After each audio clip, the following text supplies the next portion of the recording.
Hi guys, my name is Nicolette Mashile. I am also known as the Financial Bunny. Welcome to the Financial Bunny TV. Today we're talking successful Forex trading strategies and how to pick the one that best suits you. Now remember, none of my videos constitute as financial advice. If you are looking for financial advice, please do speak to somebody that is certified and registered to give financial advice. Today's video is also brought in partnership with OctaFX. Now OctaFX is an international Forex trading broker that helps you make reliable Forex trading positions and of course gives you the right circumstances to be able to do it so that you do make the profits that you are looking to make. After all, you're trading to make some sort of money, right? And some sort of profits, not trading just for the sake of it. Now, I want to speak a little bit about ukshela.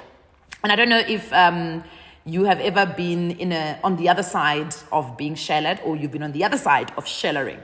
But basically, when you are pursuing somebody, right, you have a strategy of how you're going to pursue this person based on what you believe this person or who you believe this person is, what you think that they like. So even when you're asking them out on a date, you're not going to ask every single person that you want to go on a date with for an ice cream date or for a coffee date or for whatever. You're going to look at them and ask yourself the question, how do I approach this one? Right? Am I approaching them on social media? Am I sliding into their DMs? Am I waiting for an opportunity for me to actually bump into them? Am I going to write this person a letter? Am I just going to, so you are trying to figure out what is the plan? What is the approach that you're going to use? It is very similar when it comes to trading. You've got to find a strategy that works for you. Now, there are many various strategies that many traders have come up with. But today I want to speak a little bit about 3 successful trading strategies that we've seen the success of those strategies. Now remember, how you trade is going to be dependent on your trading style, or how do you develop your trading strategy will be mainly dependent on your trading style, but also your risk tolerance. And those are quite important things because they're going to assist you in building the right trading strategy for yourself. There are other things that you obviously need to look at before you select the correct trading strategy for yourself. The first one is, of course, time frames. The time frame. Are you working or are you opening up positions on a 15-minute chart, or are you opening up your position on a weekly chart? All of that is important because it will then tell you what type of strategy you need to employ to be able to actually maximize the profit making that you could potentially have when you are trading. Right, so that's the first one. The second one you've got to think about is how frequently are you looking for trading opportunities? So how frequently are you planning on trading? If you are somebody that perhaps has all the time in the world, then you can sit on a trading platform and make shorter trades, right? Where you are looking to make smaller returns based on smaller movements, where you're doing these quite frequently, and when they add up to good returns. Or you could be somebody that says, you know what, I'm only going to trade maybe once a week or once a month. And you may look at having to open longer positions or long-term positions. Maybe you're opening up a position for 2 weeks, 3 weeks, 4 weeks, That makes you a different type of trader. So then you've got to use a different strategy to be able to trade.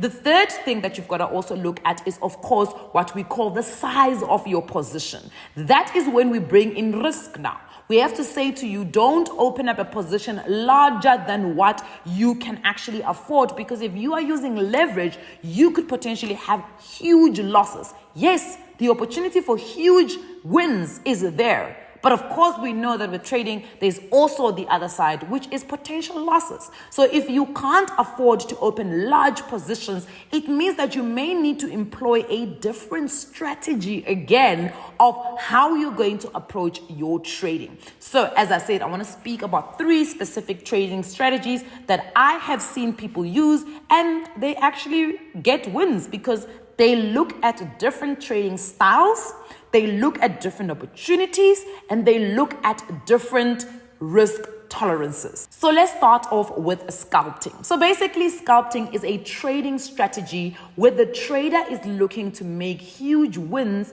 but off small movements, right? And when I say huge wins, remember, if you're making a trading position of a minor movement, perhaps in a currency. Let's say for some reason you have the idea that there's going to be an announcement in perhaps South Africa, and you feel that the rand is going to gain momentum over the dollar, right? So you're not looking for huge disruptive changes in the currency movements. You're looking for those incremental movements that the actual currency is going to make. So that's what we call sculpting, right? You're making returns on small price changes. However, you are making them quite quickly. So it's fast profits that are coming very quickly. And if you are somebody that has time, this is a strategy that you can employ because you are constantly on the market and you are looking and seeing what the markets are doing. So you're not looking for the rand gains momentum and it shifts from being 10 rand to being 11 rand. No, you're looking to make a profit where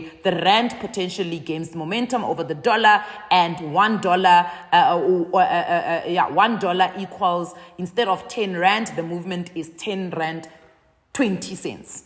That's a small move in the currency. However, if you do them frequently and you are gaining your profits very quickly and you're changing them, reselling quickly, that's what we call sculpting. And that is the type of strategy that you would then use if you are that type of trader. The next trading strategy we're going to look at is position trading. Now, this is the direct opposite of somebody who is a sculptor, right? The reason is because this is for the more patient trader. This is somebody who can take up a long-term position, not even just for a month, but even for 5 months or even for a year, some even for 2-3 years. So you take up a position, and this is now somebody that looks at more economic cyclical changes or trends. They're looking at economic policy. So when Lesetja Kganyago and the boys, for instance, make economic changes in the monetary policy, this is what the trader is looking at. They're looking at what are the fundamental factors that go into building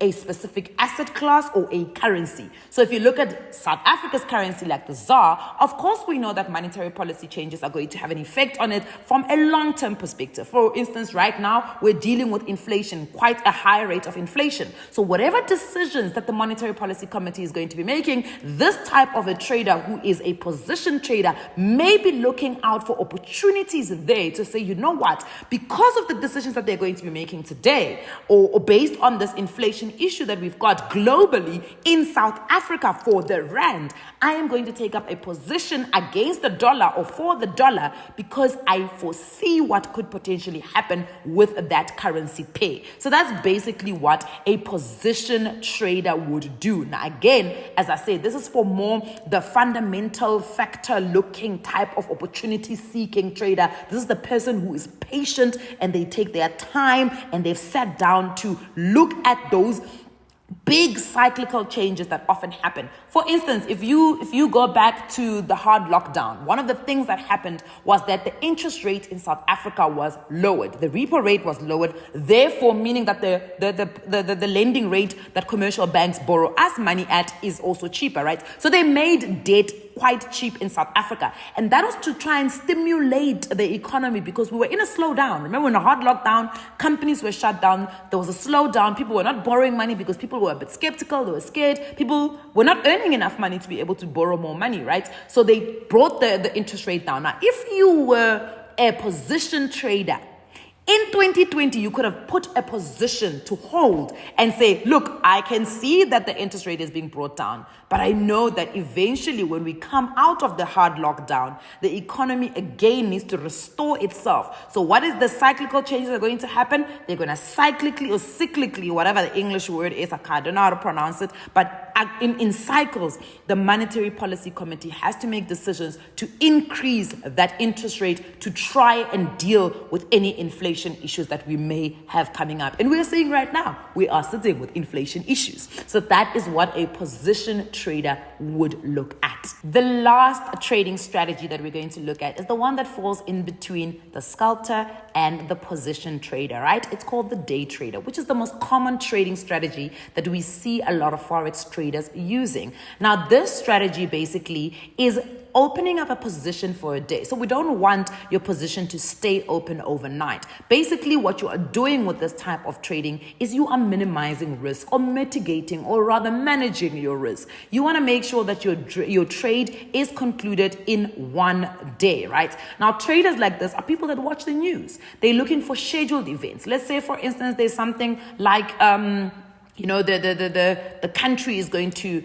make announcements, for instance. So remember when I spoke about the position trading, we spoke about, for instance, Lesetja Kganyago and the Monetary Policy Committee makes a decision about interest rates being increased or decreased. So that is a scheduled event. So you will get that information maybe the day before. There will be a press statement that the Reserve Bank will put out. Now that trader is now looking at that specific, it's newsworthy. It is a strong enough factor that may have an impact on the economy, right, on that specific day. So this is what a day trader is looking for. They're looking for news that have a strong financial impact on the economy of the pace in which they are going to be trading. Now, again, this is somebody that is got the time. One, you need to have the time to be able to open those trades, but they are different than the scalper, because the scalper is looking to make very quick trades between 9:45 and 9:50, the scalper has already made their profit or they've made their loss, right? Whereas a day trade, you may have it over an hour,